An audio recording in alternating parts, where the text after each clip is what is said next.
இலக்கியசியலை பொறுத்த வரைக்கும் அடுத்து என்ன நடக்கலாம் அப்படின்னா, நம்ம இப்போ எஸ்எஸ்கேவ உள்ள தள்ளியாச்சு. அடுத்தது ஒரு ப்ராஜெக்ட் பண்ணலாம் அப்படின்னு சொல்லிட்டு, இப்போ புதுசா ஒரு எம்எம் ப்ராஜெக்ட்ட கையில எடுக்குறாரு. அதுக்கான ப்ளூ பிரிண்ட் எல்லா காப்பியும் கொண்டு போய் தான் மேனேஜர் சுரேஷ் மூலியமா அந்த கம்பெனில குடுத்துட்டு வர சொல்றாங்க. இந்த விஷயத்த நம்ம தாட்சாயின்ட்ட சொல்றாரு சுரேஷ். உடனே தாட்சாயன் என்ன பண்ணுவாங்க? சும்மா இருப்பாங்களா? அவங்களுக்கு இது அல்வா சாப்பிடுற மாரி.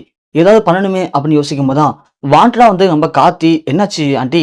ஏன் ஒரு மாரி சந்தோஷமா இருக்கீங்க?" அப்படின்னு கேட்குறான். உடனே தாட்சாயினி, கார்த்தி வெறுப்பேத்துற மாரி, "கௌதம் பாத்தியாப்பா? அடுத்தடுத்து பிசினஸ்ல பெரிய ஆள் ஆயிட்டு இருக்கான். இப்போ அடுத்ததா ஒரு ப்ராஜெக்ட்ட கையில எடுத்திருக்கான்.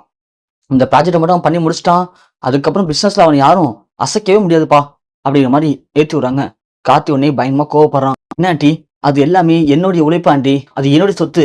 என் சொத்த எனக்கு தராம அந்த கௌதம் வச்சுக்கிட்டு, அவன் என்னமோ சொத்துக்கெல்லாம் ஓனர் மாரி பண்ணிட்டு இருக்கான். நீங்க அத போய் என்கரேஜ் பண்ணிட்டு இருக்கீங்க. வேணாம் ஆன்ட்டி. எனக்கு ரொம்ப மனசு கஷ்டமா இருக்கு ஆன்ட்டி." அப்படின்னு நம்ம கார்த்தி சொல்லும்போது, தாட்சாயணி, "அததான்டா எதிர்பார்த்துட்டு இருக்கேன்" அப்படின்னு சொல்லிட்டு, "இப்போ அதுக்கு நாம என்ன கார்த்தி பண்றது? நம்மளால தான் ஒண்ணுமே பண்ண முடியலையேப்பா. உனக்கு உதவி பண்ண போன பாவத்துக்கு எஸ்எஸ்கே இப்போ ஜெயிலுக்கு போயிட்டாரு.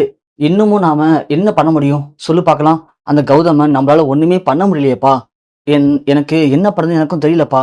நாளைக்கே கோர்ட்ல எஸ்எஸ்கே தான் இதுக்கெல்லாம் காரணம்னு சொல்லி, அந்த கௌதம் இலக்கியாவும் ஏதாவது பிரார்த்தனை பண்ணி, அவர நிரந்தரமா ஜெயில்லயே வச்சுருவாங்க. நான் என்ன பண்ண முடியும் தனி ஆளா சொல்லு? நான் அடுத்தது உனக்காக சப்போர்ட் பண்ணலாம். ஆனா பண்ணாலும், அடுத்து என்னையும் தூக்கி உள்ள வைப்பாங்க. அதுக்காக நான் அவள தொரத்தி விடுறேன்னு சொல்லப்பா. என்னால முடிஞ்சத நான் பண்ணிட்டேன். இதுக்கப்புறம் நீ தான்ப்பா பண்றத பண்ணணும்" அப்படின்னு சொல்ல, அஞ்சலி உடனே, "என்னம்மா இப்படி பேசுறீங்க? ஏம்மா, அப்பாவ அதுக்குன்னு அப்படியே ஜெயில்ல விட்டுருவோமா என்ன? கண்டிப்பா அப்பா வெளிய கொண்டு வந்துடலாமா?" "அஞ்சலி, நீ கொண்டு வந்துருவம்மா, எனக்கு தெரியும். ஆனா, இப்போ இந்த கௌதம் ஆரம்பிக்கிற இந்த புது ப்ராஜெக்ட்டுக்கு நீங்க என்ன பண்ண போறீங்க? அத மட்டும் சொல்லுங்க." "ஆன்ட்டி, இங்க பாருங்க ஆன்ட்டி. நீங்க சொல்லுங்க. என்ன பண்ணணும்னு நீங்க சொல்லுங்க ஆன்ட்டி. கண்டிப்பா நான் அத பண்றேன் ஆன்ட்டி." "என்ன கார்த்தி? என்ன போய் கேட்குற? ஏன்பா உனக்கு தெரியாதா?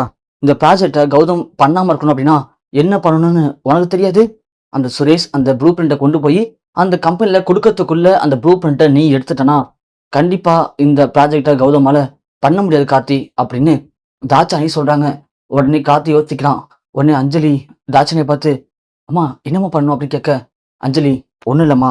அந்த சுரேஷ் இப்போ கிளம்பி எப்படியும் அந்த கம்பெனிக்கு போவான். அதுக்குள்ள நீ போய் அந்த சுரேஷ்ட்ட எப்படியாவது பேச்சு குடுத்து, அந்த ப்ளூ பிரிண்ட்ட மாத்திடுங்க.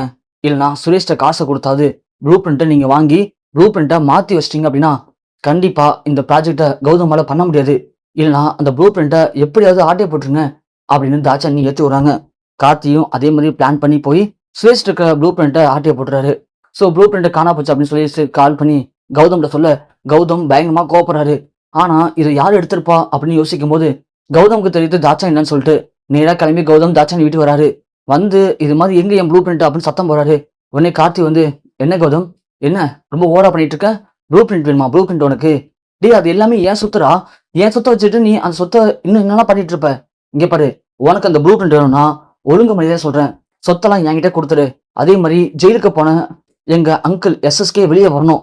வரலனா அந்த ப்ளூ பிரிண்ட் தரமாட்டேன்" அப்படின்னு சொல்லி நம்ம கார்த்தி பிளாக்மெயில் பண்ணுவாரு. உடனே கௌதம், "டேய், நீ என்ன முட்டாளா? உனக்கு கொஞ்சம் கூட மூளையில அறிவே இல்லையா? ஏன்டா, அந்த எஸ்எஸ்கே தான் உன்ன கடத்துனான். அவன் தான் நம்ம குடும்பத்த இப்படி 2ஆ பிரிச்சுட்டு இருக்கான். அவன் அது மட்டும் இல்லாம இன்னமும் நெறைய பாவம் பண்ணியிருக்கான்டா. அதனால தான் அவன ஜெயிலுக்கு அனுப்புனேன். நீ என்னமோ அவன் சுதந்திர போராட்டத்துக்கு உள்ள போன இது மாரி பேசிட்டு இருக்க. ஏன்டா அப்படி பண்ற நீனு?" அப்படின்னு கௌதம் கார்த்திய பார்த்து கொந்தளிச்சு பேசுறாரு. கார்த்தி உடனே, "டேய், போதும் நிப்பாட்றா. எங்க அங்கிள பத்தி எனக்கு தெரியும். அவரு உன்ன மாரி கிடையாது. அடுத்தவன் சொத்துக்கு ஆசைப்படலடா அவரு. அவரு சுயமா சொந்தமா சம்பாரிச்சு தான் சொத்து சேர்த்திருக்காரு. ஆனா அவர போய் ஜெயிலுக்கு அனுப்பிட்டு, நீ என்னமோ பெரிய நல்லவன் மாரி பேசிட்டு இருக்க. இங்க பாரு கௌதம், எனக்கு அதெல்லாம் பத்தி கவலையே இல்ல. அங்கிள் என்ன வேணாலும் பண்ணிட்டு போட்டும். எனக்கு தேவை அங்கிள் வெளிய வரணும். அதுக்கு இந்த ப்ளூ பிரிண்ட் உனக்கு வேணும்னா அங்கிள வெளிய வர வையி. இல்லன்னா இந்த ப்ளூ பிரிண்ட், டாக்குமெண்ட் எதுவுமே உன் கையில கிடைக்காது. இங்க பாரு, இது மட்டும் இல்ல. இதுக்கு அப்புறமும் நீ என்ன பண்ணணும்னு நினைச்சாலும் சரி, எல்லாத்தையுமே நான் ஒழிச்சு கட்டுவேன். என்ன உனக்கு இந்த ப்ளூ பிரிண்ட் வேணும் அப்படின்னா அங்கிள வெளியே கொண்டு வா" அப்படின்னு கார்த்தி சொல்லுவான். உடனே கௌதமுக்கு என்ன பண்ண தெரியாம கௌதம் அமைதியா திரும்பி வீட்டுக்கு வந்துருவாரு.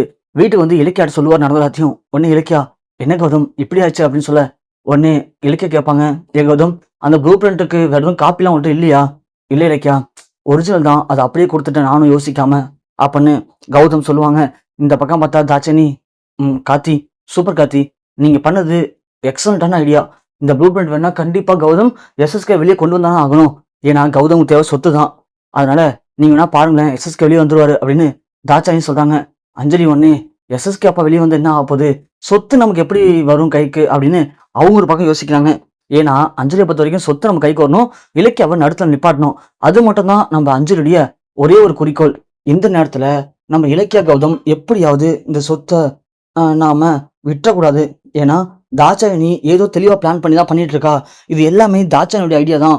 எஸ்எஸ்கே மட்டும் வெளியே வந்துட்டானா அதுக்கப்புறம் நம்மள பயங்கரமா எதிர்ப்பாங்க. அது மட்டும் இல்லாம கார்த்தி ஏத்தி விட்டு இன்னும் என்னெல்லாம் பண்றதுக்கு ரெடியா இருக்கான்னு தெரியலையே அப்படின்னு இலக்கியா கௌதம் பயப்படுவாங்க ஒரு பக்கம். இன்னொரு பக்கம் கார்த்தி எப்படியாவது எஸ்எஸ்கே அங்கிளை வெளியே கொண்டு வந்துடணும். அதே மாதிரி சொத்தெல்லாம் கௌதம் இருந்து இலக்கியாட்ட இருந்து நம்ம பேருக்கு மாத்தணும் அப்படின்னு கார்த்தியும் அஞ்சலியும் ஒரு பக்கம் யோசிக்கிறாங்க. தாட்சாயணி இந்த கார்த்தியை முட்டாப்பாய் வச்சுக்கிட்டு எஸ்எஸ்கே முதல்ல வெளியே கொண்டு வருவோம், வெளியே கொண்டு வந்ததுக்கு அப்புறமா இருக்குது கச்சேரி இந்த கௌதம் இலக்கியாவுக்கு அப்படின்னு தாட்சாயணி ஒரு பக்கம் யோசிக்கிறாங்க. இப்படி 3 பேரும் 3 விதமா யோசிக்கிறாங்க.